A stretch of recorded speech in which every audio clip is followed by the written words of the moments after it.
design of the document is going to be designed in such a way to achieve a certain goal. And in that case, it would be to, distribute my assets after my death. The preamble of the Constitution gives you kind of a snapshot of what the rest of the document is going to be talking about.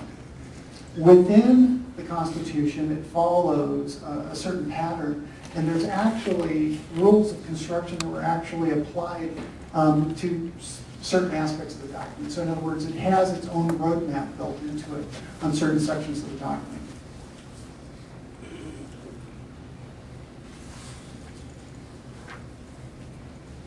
You need to understand what 18th century life was like. What were the circumstances around the document's creation? What problems need to be solved? What customs did they want to follow? What assumptions did they have? These are all important aspects of trying to get into the mind of the people that wrote the document and ratified the document. Also, you need to understand who these people were. I talked about it a little earlier. Some of them were lawyers, they were definitely business people, they were farmers, but they understood law.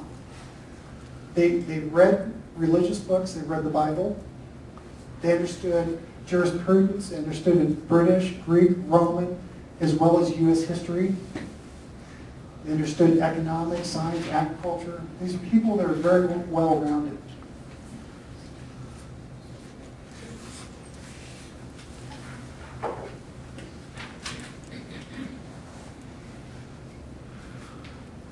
So when you're trying to, as a researcher, when you're trying to get to the original meaning of the Constitution, things that you can use to your advantage, which are cited in the book that we're reading, are records of the constitutional debates, notes, for example, James Madison's notes during the drafting conventions, during the actual federal convention, the ratification convention, speeches, pamphlets, Federalist Papers. All these things give us an insight into what the original meaning of the Constitution is.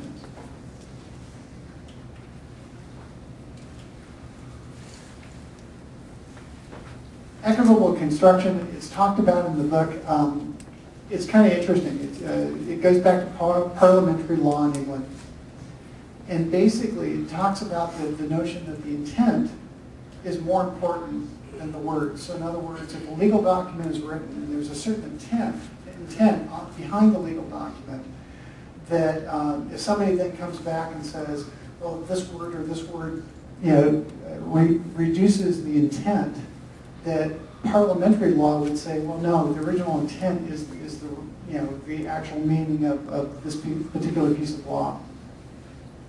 The Constitution was written in such a way that in most cases, everything is very, very consistent with the underlying kind of philosophy and foundation of the founders.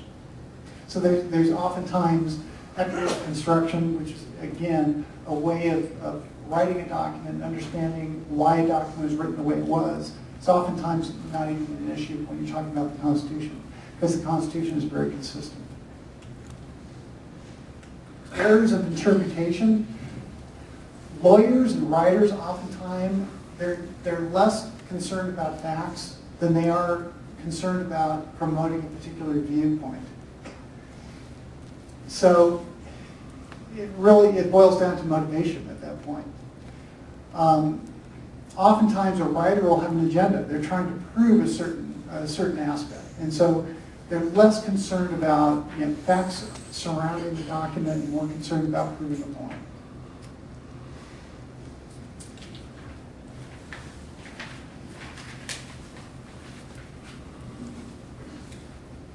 Definitely there's a need for understanding 18th century principles, the values underlying the Constitution, and that gets back to the core values of our founders.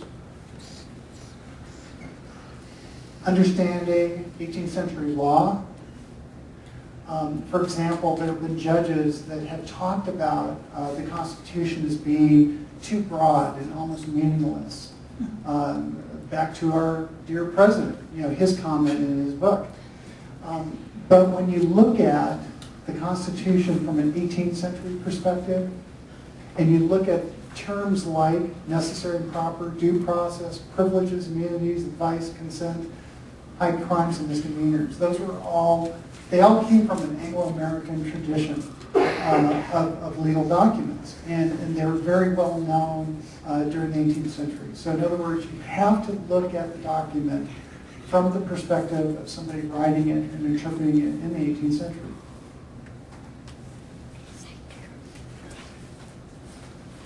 One of the things this book does, which I really like, is with very few exceptions, it doesn't provide any kind of historical information that was written after 1796. And the author, Art Nadelson, even talks about that a lot of the material he cites, he doesn't want to go past when the Bill of Rights was being ratified. The problem, as many of you know, if you ask somebody an opinion 10 years later, 20 years later, 30 years later, their ideas or even their alliances might have changed during that period of time. So focusing on what people were writing at the time gives you a much better idea of the meaning of the Constitution than looking at a document that was written 20 years later or 30 years later. So this gets to kind of the resources you're using.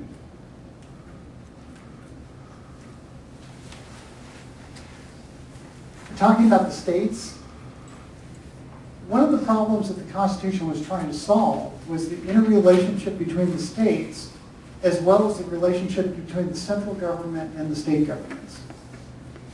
And a huge problem associated with the Constitution was that the states and the people within the states thought that they were going to lose liberties, have powers taken away from them. So they were concerned about an overbearing central government.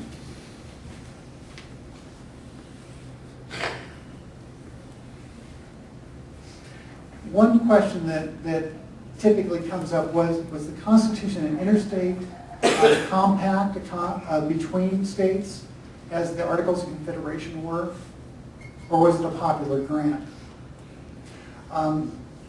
When you read the resources, especially the preamble, We the People, it really leads a lot of credence to the notion that it was a popular grant.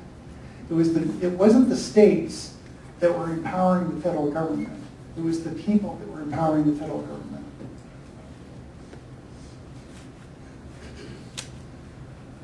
Declaration, for example, it talks about Americans as one people, not 13 different states.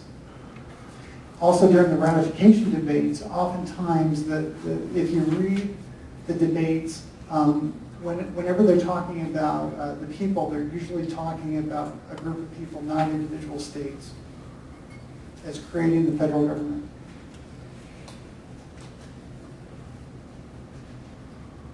So again, I talked about this a few minutes ago. If it was a royal grant or a royal charter, typically it would have the king's name at the very top in the preamble. In this case, we have We the People.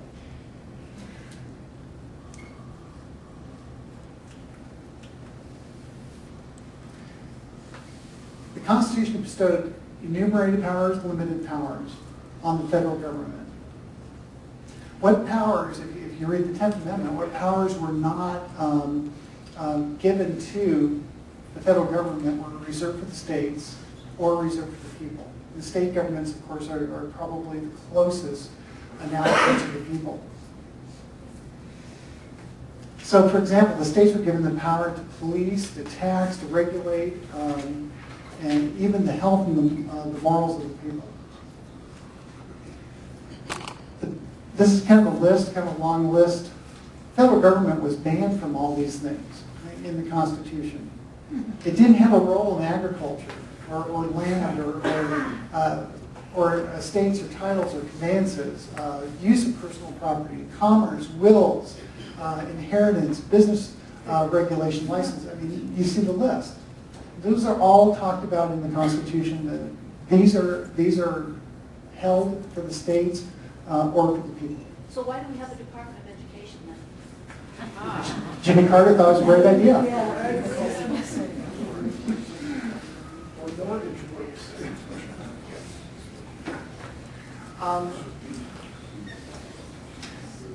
It's a balancing act when you're talking about the Constitution, because there are times when the states and the federal government have to coexist.